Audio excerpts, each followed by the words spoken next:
ஏனென்றால் ரமலான் என்பது துஆவிற்குரிய மாதம். ரமலான் என்பது துஆவிற்குரிய மாதம். ஒரு அடியான் ஒட்டிய வயிறோடு நாவு காய்ந்த நிலையில் அல்லாஹ்விடத்தில் யா ரப்பி யா அல்லான்னு சொல்கிறதுக்கு கூட முழுமையான ஆரோக்கியம் இல்லாத நிலையில் 2 கைகளையும் ஏந்தி கல்பால் அல்லாஹோடு உரையாடி கொண்டிருக்கிறான். கல்பால் அல்லாஹ்விடத்தில் கேட்டுக்கொண்டிருக்கிறான்.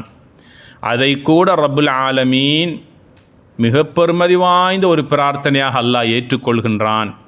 எனவேதான் ஷாபான் என்பது நோன்புகள், சுன்னத்தான நோன்புகள் நோற்று உள்ளத்தையும் உடலையும் அதற்காக ரமலானுக்காக நாங்கள் பயிற்சி எடுத்துக்கொள்வதைப் போல நாங்கள் அல்லாஹ்விடத்தில் சில துஆக்களை கேட்பதற்கு மனனமிட வேண்டிய மாதம் ஷாபானுடைய மாதம். அதை மனனமிட்டு கொள்ள வேண்டும்.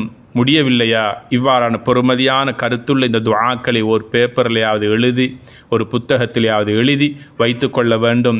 இன்ஷா அல்லாஹ் வர இருக்கின்ற சஹருடைய நேரம், இஃப்தாருடைய நேரம், 3 மனிதர்களுடைய துஆக்கள் அல்லாஹ்விடத்தில் தங்கு தடையின்றி கபூல் செய்யப்படும். அதில் ஒன்று அஸ்ஸாயிமு ஹத்தா யுஃப்திர், ஒரு நோன்பாளி நோன்பு நோற்ற நிலையிலிருந்து அவன் நோன்பு துறக்கின்ற நேரம் வரைக்கும் அவன் கேட்கின்ற அனைத்து பிரார்த்தனைகளையும் அல்லாஹ் கபூல் செய்கிறான் என்று சொன்னார்கள்.